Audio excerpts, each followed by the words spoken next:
you will see Amon-Ra St. Brown's usage impacted highly. I would say highly impacted.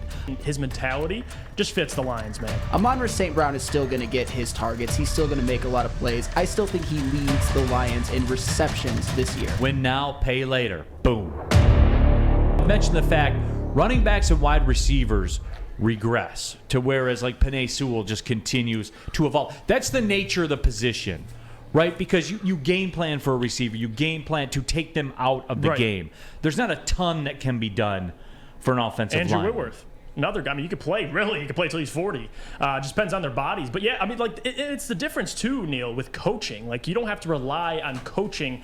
Now, we have a good offensive line coach with Hank Fraley, but with Penei Sewell, it's mentality, it's his approach, his physicality. It's not like, having a Matt Patricia could have thrown off Penei Sewell. He is what he is. It's the physical skills he brings. No doubt about it. And, look, Amon-Ra St. Brown, I think the room and the additions change things for him. I think the wide receivers and the running backs, and we have the stat right now on our YouTube channel if you're watching on there. ESPN Stats and Info tweeted one bright spot for the Lions last year was the emergence of Amon-Ra St. Brown.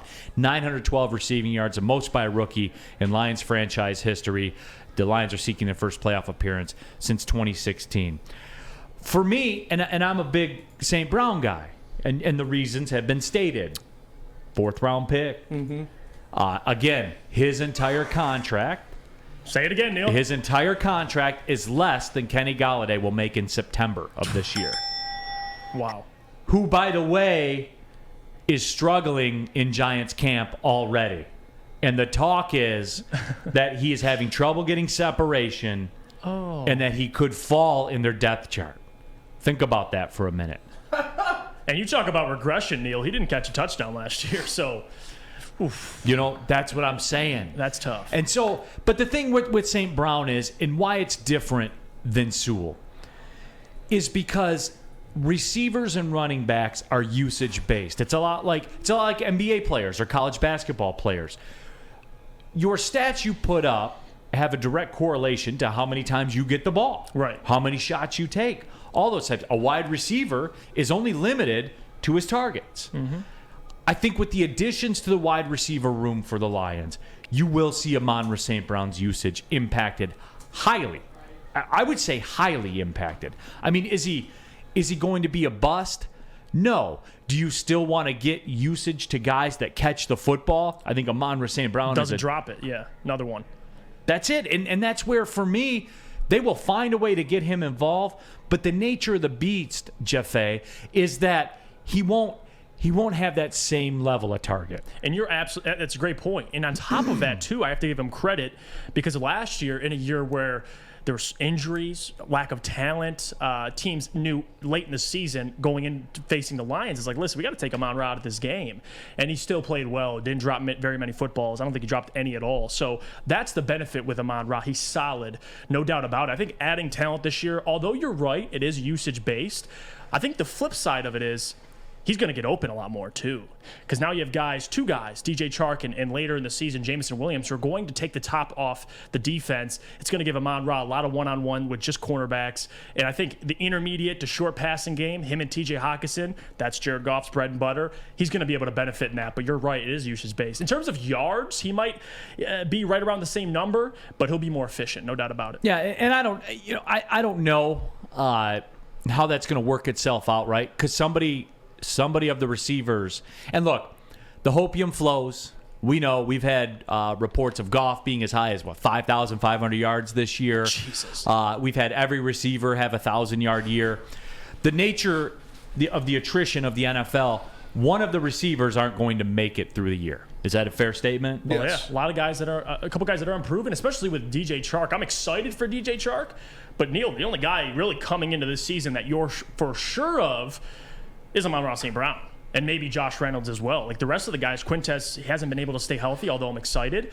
Jameson Williams, we don't know what to expect when he's here. He'll be great. He'll be elite. But until then, Amon-Ra is the only, tangible receiver. You know what you're getting out of him. So that's also another benefit on top of everything else. Right. And so Jared Goff trusts him. He does, no doubt. But when you start breaking those numbers down, you just got to operate with the premise somebody's not going to be with us come week 9. Absolutely. Like, that's just the nature of the beast. One from each unit. That's fair to say, right? And you hope that one unit is not the quarterback unit, certainly. But that's how things work themselves out. So, it's one of those things where for him, certainly I think the fact that he does not drop the football. And that's different too, right? Like, look at over the course of the non-Calvin receivers of the last decade, with the exception of possibly Golden Tate. And even when Golden Tate got here, I bet he had like the highest drop rate of his career, which it wasn't a problem, but it was fitting. You know what I'm saying? That it was with the Lions. But how many times have they had that guy? Have they had that guy? And not even that guy. Let's back that up. How many times have they had that team that doesn't make the critical mistake? They always make the critical mistake. Always. And I think Amon-Ra St.Brown's another guy that has the right mentality, the right approach. And him as a player, like, that's another guy that, and this is, I got to give more credit to Brad Holmes. We can always find a way to give him credit every single damn show. But with Amon-Ra, to pick him in the 4th round, to understand his mentality, just fits the Lions, man. It really does. And I think he could be a safety blanket this year again for Jared Goff as well as TJ Hockenson. If the big play's not there, you'll see Amon-Ra St.Brown. And Ben Sarah says Amon-Ra will get 90-plus balls this year if healthy. Golden Tate 2.0. So then, okay. Again, let's work backwards from that, right? Hawks in a contract year. You drafted Jameson Williams. We don't know when he's going to be jumping in. By the way, you paid DJ Chark $10 million. You did. He's going to get the football. So he's good. Yeah, $10 million. And this is another thing, too, about the NFL. Contracts dictate usage, right or wrong. Right. And that's in all sports. Yeah. But in the NFL, contracts dictate usage. You think the Giants want to play Kenny Galladay? They're paying him. He's got to play.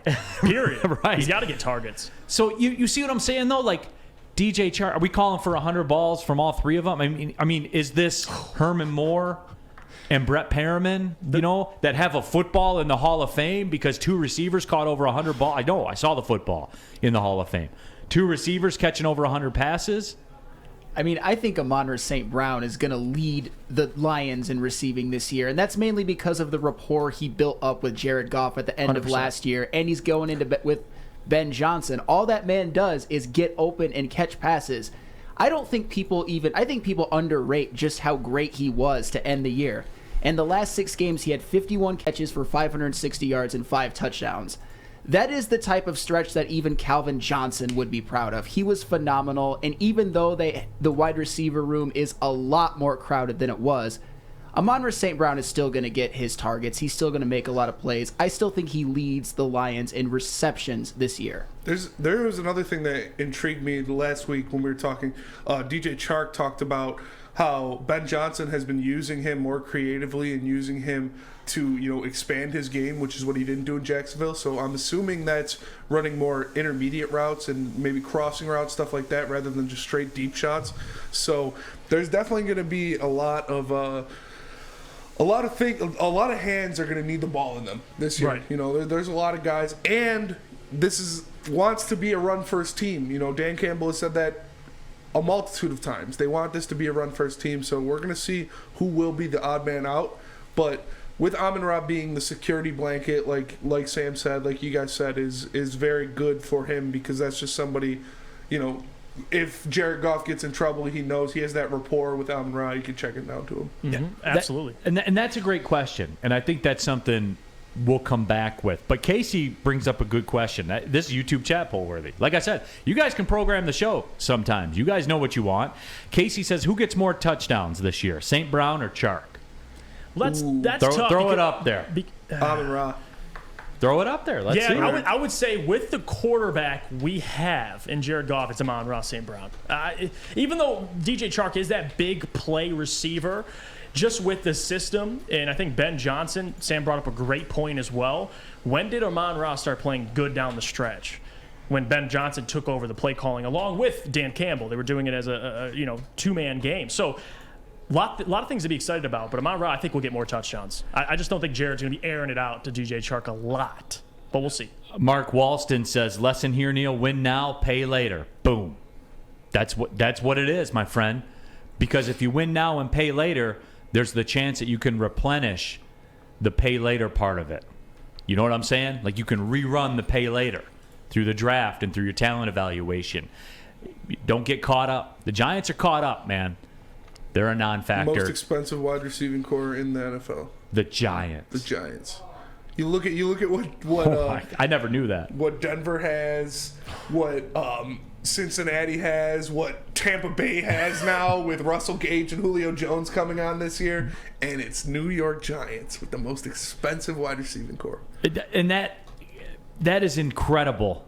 I mean, that's an incredible statement too. And you look at the quarterback that's delivering it. Yep. And here I got another one for you too. Speaking of the Giants, that Joe Burrow and Jamar Chase combined are cheaper than Kenny Golladay by about 20%. God, I would hate my life if I was a Giants fan. Sorry, Mads, but Jesus, man. And how bad you think that Kenny Golladay was last year, he was worse than that. He was a useless, terrible wide receiver, and it just so happened the Lions were like, bye-bye, we got Amon-Ra for much cheaper instead. Yeah. Man, Brad Holmes. I love the guy. It's almost like they're running how a good organization's supposed to be run. Like it's great to see. Look at it this way too for the Giants, real quick, just to give you some cross reference of where let's be real, two bad teams. Lions are bad. The record says they're bad. Mm-hmm. I'm not. That's what they are. That's what we're going off of. Giants, bad team. Giants have, I think, $6.5-ish million in cap space this year. The highest paid quarterback on their roster is Daniel Jones at $8.3 million. How are they going to maneuver to get a good quarterback, even if they wanted one? With that offensive line too, Neil. You see what I'm saying? What are you selling? I don't know, man. To your future quarterback. Good luck with that. I don't know.